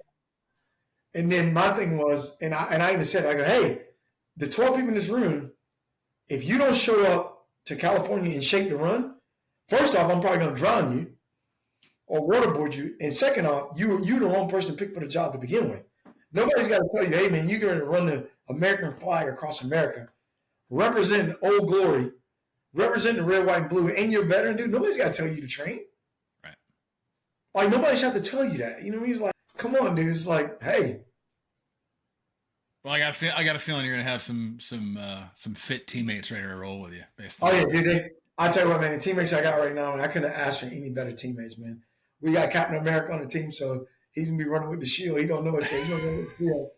And dude, and Bill, like I was talking about, we got Bill Savage, man. He's his last name is Savage, dude. He's a savage. So he's a savage. We got Bill. Yeah, he's a savage, dude. He's gonna do it, and then we got all the other runners. Then you got me, dude. I'm just gonna talk shit the whole way. You're gonna be the mascot, just chirping the whole time. Hey, who's gonna carry the boat? I told him, I was like, hey, look, the running part don't bother me. And I said this too. I said, what's gonna get us about day 6 when Johnny Glenn's yelling shit? I'm like, hey, where's Straw at now? I go, what's gonna get us is y'all gonna want to kill me. Cause one, it ain't gonna be nothing. I don't care nothing about the Straw crap, but when I'm yelling at 2-3 o'clock in the morning and it's been 8 days, your knees a little swollen, I'm yelling, hey, them miles ain't gonna run themselves. Hey, you'll be the common enemy. Man, they'll all gang up on you. And it don't bother me, bro, because that's just gonna fuel the fire. Let's keep it going. That's right. When you guys do that? When does this start? When you guys kick it off? We're kicking off May 2nd. It starts May 2nd at the USA Midway in San Diego, and we're running from USS Midway to Washington, D.C., and we're going to end at the Global War on Terrorism, the monument they're building there in the Global War on Terrorism. So anybody that's listening, watching the podcast, you can go donate, go to Team RW. You can pull up all the runners' profile. And what I like about it is they got it now where you can donate to each runner specific. So I tell everybody, donate to JMFG. Yeah, right. Because our plan is to raise $1 million. And it's still a competition. Yeah, of course it is. Of course. But then you got guys on the team like, guy with the last name Savage. People going to donate to Bill just because the last name Savage. Then you got Captain America. Zach's like 6'3", dude. Just a good looking dude. And then you got, you got Josh. You got Jason Wood. The whole team is just good looking. And then we got 2 females on the team. We got Mary. And then we got, she's going to kill me. We got Mary, we got Lindsay. And, just beautiful women. I was like, so guess what? They're going to get money. I'm like, man, I ain't voting with Johnny Glenn. I'm voting with these beautiful women right here. So I'm like, hey, I got a remote. But then, we got a great staff. We got Sullivan, which, we got JJ, dude. And they're working behind the scenes. We got Brianna. We got Jordan. We got the females that are doing everything behind the scene to promote it. And it's getting big on social media. And at the end of the day, I'll say this on your show because I know you got a lot of following too. But I'll say we're running to raise $1 million. But I told one of the guys on one of the shows the other day, for me, it's a little bit deeper than that. I was like, the $1 million is great. I go, I'm not running for that, dude. I was like, I can care less about the money. That's great. But I'm running for the fallen. I'm running for guys like Dwayne Cantrell that came back off of deployment and him and his daughters died in a house fire. I'm running Green Beret. I'm running for Mike Duskin, who got killed in action. My team went to relieve him. I'm running for guys like Chris Shaw that died in the Philippines, taking school supplies to a school. So I'm running for Scott Dyer that, died in combat. Stanley Heerman, another third group guy. And the list goes on and on and on, man. So for me, the money is great in bringing aware to veteran wellness. But to me, I'm running for those guys' kids. I'm running for those guys' spouses. I'm running for those guys' mothers and fathers that'll never see them again or never talk to them again. So to me, and I notice every person on the team, yes, it's surrounding it. Our goal is, our mission is to raise money. But to me, it's like, nah, dude, that's not the mission. To me, the mission is to move that flag forward. So math, moving America forward again. To me, it's moving America forward but also showing those wives, showing those kids, showing those fathers, those mothers, those uncles, those cousins that my dad didn't die in vain. My dad didn't die for nothing. You know what I mean? I can deal with my injuries, dude. I can deal with losing my family, but I'm still here. Those guys want to see their kids graduate college. Their moms want to see their dads are not there to walk their moms down the aisle. And just like females that got killed in the military. So for me and my teammates, it's a little bit more than money. Because I can tell you right now, Elon Musk saw this, he can write us a check right now for $1 million, and he wouldn't even know it left his account. Right. So to me, asking America for $1 million to help veterans, to me, it's almost like that's a slap, dude. It should be 10 million or 20 million or 30 million. But we got to start somewhere. Yeah. So we're trying to raise $1 million. So for all my friends that are watching this, all your friends that are watching this, or part of the Atlanta Braves organization, send it out to them, dude. Like, hey, let's do what we can to raise money. I used to work for the senator of Arizona. She's going to kill me for saying this. But she called Team Red, White, and Blue a couple weeks ago, and she donated $10,000. You know, just, hey, dude, Johnny Brown's a veteran. I support my veterans. Wrote a check for $10,000. Well, I'm black. I got bad credit.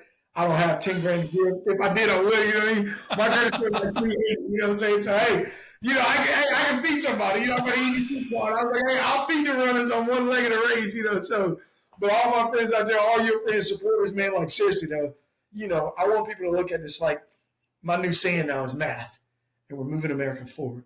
Yeah, I love that. And that's what I'm going to stick with, moving America forward, and we're just going to try to just let those loved ones of the fallen, you know, in all services, let them know that. And with the Vietnam vet, the World War II vets, dude, let them know that what you fought for, you know, what your brother and your sister died for, it's not forgotten.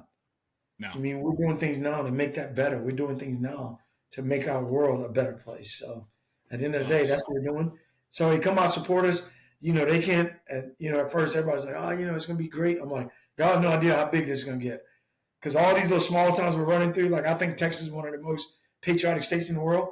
When we run through Texas, I'm praying to God, dude, we got all kind of Texans running behind us, running in front of us, and I wanted to look like Forrest Gump. Just yes, that's what I was thinking. Yep. Just flags, bro, as far as you can see. You know, like running and yelling JMFG. You know what I mean, dude? I can't wait, man. I can't freaking wait. God, this thing is going to be amazing. I can't wait to see it, man. It's a great cause. Everybody go out and support it. And to your point, like the money's great. It's going to be put to a very good use, but moving things forward, honoring the fallen soldiers, honoring those families, making sure that everybody understands kind of what we're all here for and why we're here and how we got here. I can't think of a better way to do it. And it's going to be a great symbol, man, running the flag across America. I mean, that's a beautiful thing. I can't wait to. And it's funny you say symbol, Billy, because when I was on a podcast last week, I told a guy, I was like, dude, I've traveled the world. I've seen a lot of stuff. I can hold this water bottle and be like, hey, you know what? Get lost meaning? People be like, nope. I can hold up anything in the world. But I can take that right there to any country in the world. You can take that anywhere in the world, dude, to the depths of where there's no running water or no electricity. Say, you know what this is? And they'll say, oh, that's the American flag. Don't even speak English. That's American flag. They know that. You mean? They know it. So when that symbol right there starts running across America, everybody named Mama is going to know. Everybody in every country in the world is going to know what that is and what it stands for. And so for me, it's powerful. It's going to be powerful. It is powerful. That's a great word for it. That's a great spot to end, man. And like I said, I can't wait to see it. May 2nd, you said it starts? May 2nd, we start. May 2nd. So all right, you know, in the business world, I can put it on the news, which I know that Team Red, White, Blue, they're putting it out. It's going to be a pretty good military, almost like a military start when we start. So it'll be like an introduction. You know, I'm pretty sure national anthem, all that good stuff. So the intro before we start that thing, the kickoff is going to be real good. So hopefully we'll have a good crowd out there. People can come. Saturday USF Midway, and I think we're only getting so many seats. But I'm like, screw that, dude. What we're doing, I hope it's so crowded. People are like, hey man, we got to put people on the building. I just hope it's just ridiculous. Well, I'm with you, man. I want to see that grassroots movement where people are standing on the side of the road cheering you guys on. Yes, sir, I can't wait. It'd be incredible to see. Well, Johnny, man, thank you for the time. This has been incredible. I appreciate you sharing. Appreciate your service. Appreciate what you did. Appreciate what you still do. Yes, sir. And I'll be watching, man. Good luck when we get to this race. Too easy, brother. Stay in touch. All right, buddy. Thanks for listening to this episode of the No One Is Watching podcast. If you haven't already, be sure to hit subscribe to be notified of future episodes. If you'd like to support the show, please take a second, leave a rating and review, or share it with your friends. If you're interested in similar content, you can check out my website at nooneiswatching.com, where you can subscribe to the newsletter, read my blog, or follow me on your social media platform of choice. Look, your time is valuable, so thank you for lending me some.